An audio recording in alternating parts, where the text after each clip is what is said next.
What's up, Jets fans? Welcome to the latest edition of Jets Latest, where you get the latest on the Jets, Jets. I'm your host, the spitting statistician, Dane Martinez, and today I want to shine a light again on the newest Jets, really, the rookie class of 2025, because we talk about how it's one of the youngest rosters in the NFL. We talk about all the turnover that happened in the NFL, and new GM Darren Muji, new head coach Aaron Glenn, they talked about how intentional they want to be, the exact characteristics they want to have in the building, and quite frankly, I think there is reason to be optimistic that the Jets had really a strong draft. I mean, think about other draft classes they've had that's been really strong recently, right? The year where they got Sauce Gardner and Garrett Wilson and Jermaine Johnson and Breece Hall, right? And that kind of youth infusion. We all remember when they got DeBrickashaw Ferguson and Nick Mangold in the same draft, right? And I really believe that if this Glennaissance is going to happen, this turnaround is going to happen, we are going to look back on the 2025 draft and say, listen, we got some key starters. We got some key anchors to our roster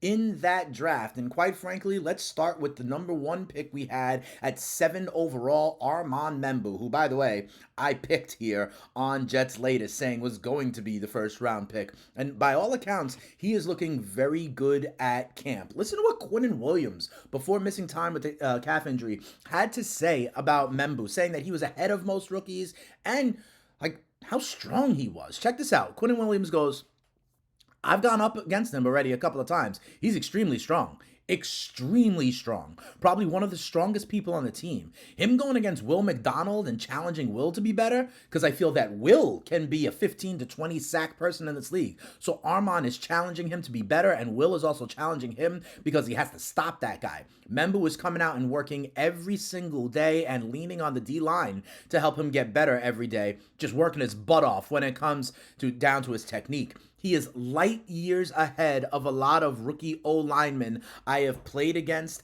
and been around. I think that is interesting for a number of reasons. First of all, Quinnen Williams is one of the best defensive linemen in the game, and he has seen a ton of linemen. So if he thinks Membu is one of the strongest that he has seen, that's really good. I also think I hope you caught that. Yet another mention of Will McDonald taking a step forward for the potential for him to get like 15 sacks this year. And then just like we talk about with Garrett Wilson and Sauce Gardner, right?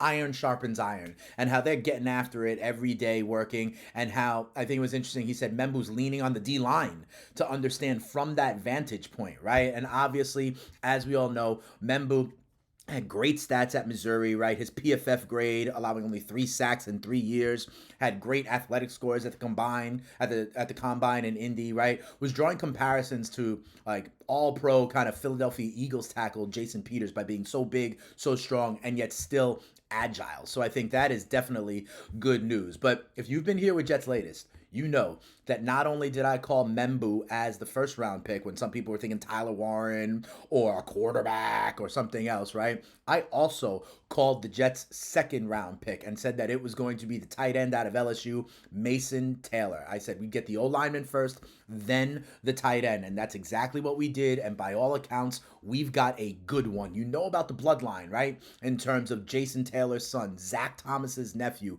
But there are more and more people coming out and saying that they really see great potential in him. And quite frankly, not a day goes by in camp where we don't see highlights of him making a great grab, of him being involved. Listen to what Garrett Wilson had to say. He goes, he's a dog. He's got great hands. He finds a way to be open when he needs to be. For a position like that, he's as good as I've seen in terms of making plays. And remember, Mason Taylor was only one drop at LSU last year. He had an LSU record for 55 catches. He's the only tight end in LSU history with over 100 receptions and 1,000 yards in his career. Another interesting thing, QB1 Justin Fields says that he has never seen Mason Taylor make any mental errors, and that is definitely something that Aaron Glenn is going to like. And I bring this up again because, earlier in the week we were talking about who steps up kind of in that passing game. I talked about Breece Hall out of the backfield. I talked about another rookie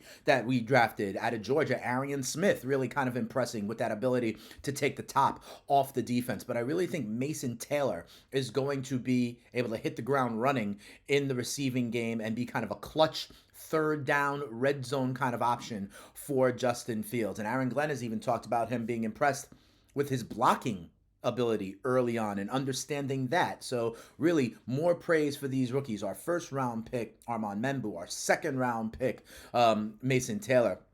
You know the way we've been talking about AZ Thomas, our third round pick, who has been really sticky. I talked about Arian Smith, who could be flashing. That's four. Another guy that deserves some kind of shine here is our safety out of Alabama, Malachi Moore, who is also having a strong camp. And it seems like he's even looked better because they are tackling, because they are hitting. That physicality is something that Malachi Moore brings to his game. Aaron Glenn says Malachi Moore is going to be a hell of a player in this league. He's going to do some really good things for us. He's being praised for like breaking on the ball and coverage and his tackling ability now that they are in padded practices. They're actually hitting. And remember what I've talked about here, that versatility is important. Malachi Moore played what's called the star role at Alabama. Little nickel, little safety, little corner, right? And that IQ and that versatility is definitely important in that position, right? Another one of those traits that Aaron Glenn keeps talking about. The other thing is Aaron Glenn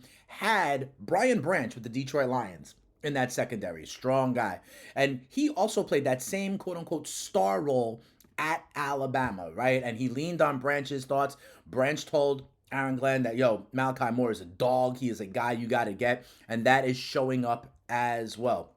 He was a two-time captain for Alabama, second-team All-American at Alabama, right? And he had a great mix of, how PFF grades you, the run defense and the pass defense, okay? He graded out 91.8 coverage grade and an 81 run defense grade from PFF. So really can do it all. And some people say Malachi Moore is even pushing Tony Adams to be that other safety opposite Cisco. Remember that ball hawking ability is going to be important. The Jets only 7 picks last year. That was fourth fewest in the NFL. And that doesn't even get to the Miami guys that we got kind of later on in the draft. But honestly, Meu, Taylor, AZ Thomas, Arian Smith, Malachi Moore, there are buzz that all 5 of these guys could really not only stick on the roster, but be contributing within a year or two. So I think that is very, very important. And I want to talk about how, even people who are leaders on the Jets, Garrett Wilson, Quinnen Williams, of course, Aaron Glenn, are talking about, Justin Fields is mentioning this, right?